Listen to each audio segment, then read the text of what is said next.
आदरणीय हमारे देश के सभी जनता को विचार मंच के माध्यम से आप सभी को प्रणाम करते हैं और अच्छे स्वस्थ रहे उसके भगवान से मनोकामना करता हूँ।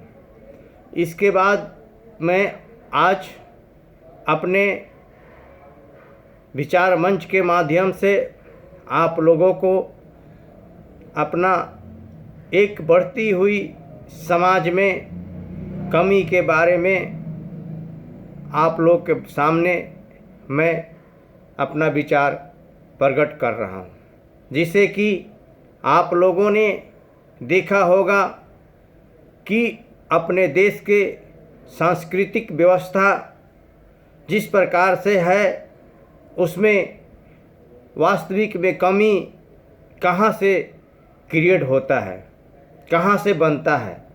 आज मानव जाति की इस तरह की प्रवृत्ति दिन पर दिन बढ़ती जा रही है, जैसे कि समस्या लोग पैदा करते हैं, उस समस्या से झेलते हैं और उस समस्या को निदान करने के लिए प्रयास करते हैं।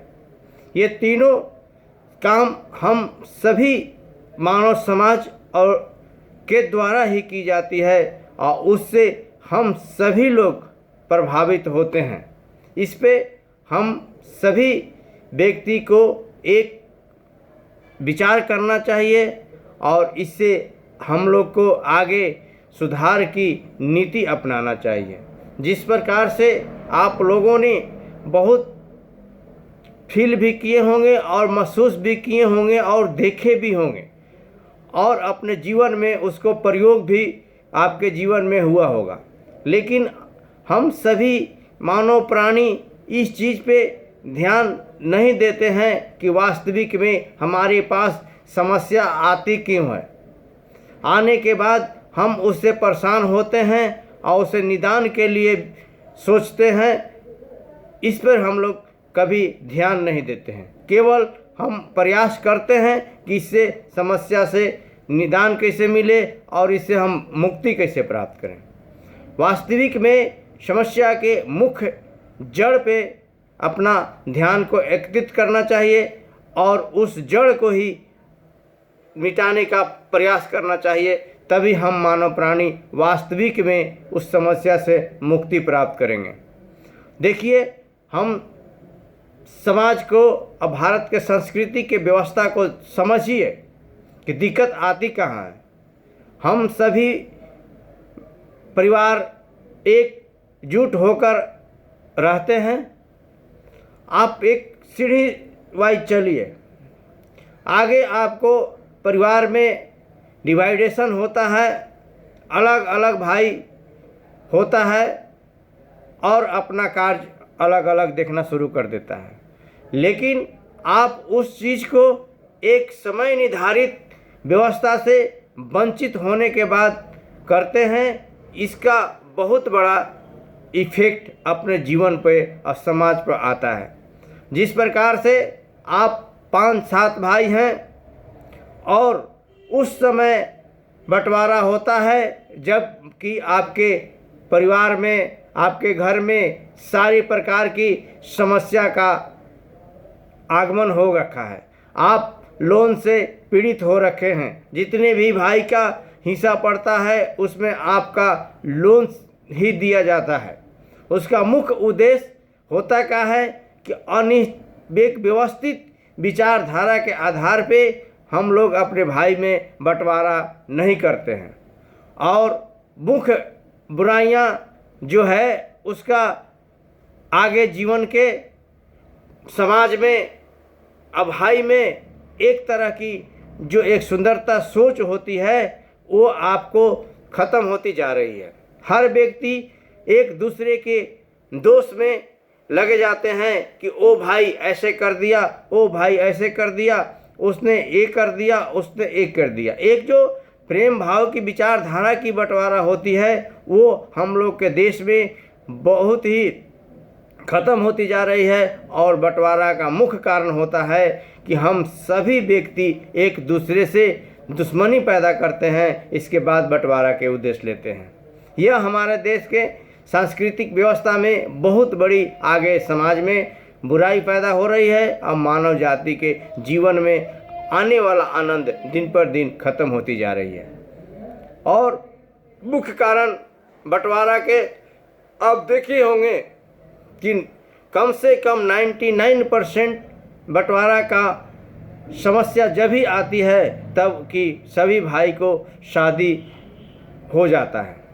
और शादी होने के बाद आज एक समाज में एक ऐसी बुराई पैदा हुई है कि आप उसे सुनिएगा और सोचिएगा तो वास्तविक में लगेगा कि नहीं, कहीं ना कहीं इससे कारण भी हम सभी में समाज में बुराई पैदा होती है। आप बहुत सारे, चाहे आपके घर की बात हो, चाहे मेरे घर की बात हो, या पूरे भारत के घर की बात हो, आप किसी भी वर्ग के बात हो, किसी भी धर्म की बात हो, किसी भी जाति के बात हो, और कोई भी तरह की बात हो, इसमें कोई निर्धारित वो नहीं है कि इसी वर्ग में होता है, उस वर्ग में होता है, उस धर्म में होता है, इस जाति में होती है। ये हर घर और हर धर्म में और हर मानव प्राणी के व्यवस्था में बनी हुई है। जिसे कि आप देखे होंगे कि जब आप अपने बच्ची की शादी कर देते हैं, मैरिज कर देते हैं, जब वो ससुराल चली जाती है और अगर 6 महीना साल भर पे फिर आपके घर में नैहर आती है, तो आप देखे होंगे कि जितनी भी ससुराल की निंदी शिकायत है वो 99% अपनी माँ के पास कहती है वो लड़की। लेकिन माँ उसे प्रोत्साहित करती है कि नहीं बेटी ऐसा होगा, उसकी सारे बात को सही ठहरा देती है और वो कहता है कि नहीं, वहाँ पे तुमको कष्ट दिया जा रहा है, इसे सुधार करो और उनको उसकी जवाब दो। इस कारण से भी हमारे घर में, हमारे समाज में बहुत सारी बुराइयां पैदा होती है, जिससे उस लड़की की नैहर से प्रोत्साहन मिलती है, जो जाके ससुराल में अपनी एक विचारधारा को उजागर कर कर वहाँ पे भी अपनी एक जो व्यवस्था होता है उसे परिवर्तन करने में लग जाता है। लेकिन अगर हम सभी माँ को, भाई को, बाप को, एक घटना ऐसा भी नहीं है कि हर घर में है। आप सर्वे करके देखिए तो ऐसा नहीं लगेगा कि किसी के घर में केवल लड़का लड़का है, किसी के घर में केवल लड़की लड़की है। अपवाद में एक आध घर में ऐसा हो सकता है, अन्यथा नहीं है, जिसके कारण आप सही में प्रॉब्लम क्रिएट करते हैं और उसको झेलते हैं और उसे निपटाना करने में अपना ताकत लगाते हैं और अपने जीवन को दुखी महसूस करते हैं। कारण क्या है? आप अपने बच्चे को शादी कर दिए। आप जिस तरह से हमारे देश के समाज अव्यवस्था में बनी है, जिस लड़की को जिस घर में शादी हो जाती है वहाँ पे ही उसकी वो निवासी हो जाता है। तो जो भी माँ बाप का कर्तव्य बनता है कि अगर वो अपने ससुराल के निंदा शिकायत आपके पास करता है तो उसे बिना जाने, बिना समझे, बिना सोचे उस लड़की को आप हाँ में हाँ आप प्रोत्साहित मत कीजिए। उसे समझाइए कि नहीं बेटी, जो भी है तुम्हारे घर में वहीं का अच्छा है, आप में कमी होगा, आप में कुछ दिक्कत होगी, इसलिए आपको उस परिवार से एक समूह और विचारधारा नहीं मिल रहा है। अपने आप में उस परिवार के व्यवस्था से उसके बारे में सोच के समझ के अपने जीवन को सम्मिलित करो, विचार करो, तभी आपको जीवन वहाँ पे अच्छे तरीके से मिलेगा। नहीं तो आप यहाँ आकर शिकायत करोगे तो कोई फ़ायदा नहीं है। हम लोग तभी तुमको मान सम्मान देंगे जबकि वहाँ के तुम्हारे सास ससुर देवर भौजाई जो भी है उन सभी को तुम मान सम्मान और अच्छे विचारधारा से तुम्हारे वहाँ के गुणगान होगा, तभी हम लोग उसी सम्मान से आपको नैहर में भी इज्जत मिलेगा।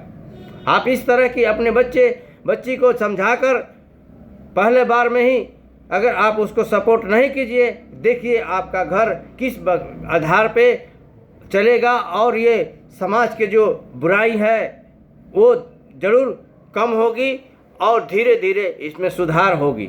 इसलिए कि उस लड़की को यही पता चल जाएगा कि जो भी घर है, जो भी सपोर्ट है, जो भी हमें विचारधारा है, यही से मिलना है। अगर यहाँ के हमारे फीडबैक और अच्छे नहीं मिलेगा तो हमें नैहर में भी सपोर्ट नहीं मिलेगा। तो हम इसको ही अच्छे बनाकर विचारधारा के आधार पे हम चले और इसको जो भी हमारे सास ससुर के व्यवस्था में कमी हो मैं उससे पूरा करने का प्रयास करेंगे। नहीं तो होता क्या है कि उनकी बच्ची के वास्तविक में अभी जीवन की अनुभव नहीं होता है और उन लोगों ने उस के एक्सपीरियंस कम होने के कारण उस घर में बुराइयां पैदा करना शुरू कर देता है। लोग अनेक प्रकार की चीज़ सोचने लगता है लोग, क्योंकि एक लड़की के दो गांव से रिलेटेड विचारधारा होती है। क्योंकि जिस लड़की के 19 साल 20 साल में शादी होता है तो उस गांव के भी 19 साल 20 साल के अनुभव होता है और जहां जाता है वहां भी अनुभव होता है। इसलिए उन लोगों ने के सहारा और सपोर्ट के माध्यम से एक ऊर्जा मिलता है जिससे कि वो अपने नैहर में भी अपने ससुराल से पावर के रूप में अपना सास ससुर अव्यवस्था को देखने लगता है। कभी कभी वास्तविक में रियल केस भी होता है, लेकिन उस माँ बाप के फर्ज बनता है कि जब तक वहाँ के व्यवस्था के बारे में ना जाए जहाँ लड़की की शादी किए हैं तब तक अपने बच्चे की सपोर्ट और व्यवस्था में ना जुटने दें। इसलिए आप सभी को मैं बहुत ही निवेदन पूर्वक इस विचार को परिवर्तन करने में, आप लोग समाज को सुधारने में इस व्यवस्था में लगकर अपने जीवन को ढालने का प्रयास कीजिए। या वो किसी के बहन हो, किसी के बेटी हो, किसी का भतीजी हो, सभी को अपने विचारधारा से सम्मानित कीजिए। चाहे आपके घर में बहू हो, चाहे आपके घर के बेटी कहीं गई हो, उसी विचारधारा से सभी को सम्मान कीजिएगा तो आपके जो समाज में बुराई पैदा हो रहा है उसमें कमी आएगी और आगे आपको सुख शांति की व्यवस्था में को प्रकट कीजिएगा और वास्तविक में मानव जाति में जो जीने की जो आनंद दिन पर दिन कम होती जा रही है उसमें सुधार आएगा। और इसी वाणी के साथ मैं आज का विचार मंच के वाणी को समाप्त करता हूं और आप सभी व्यक्ति को सर झुका के हाथ जोड़ के प्रणाम करता हूं। जय हिंद, जय भारत।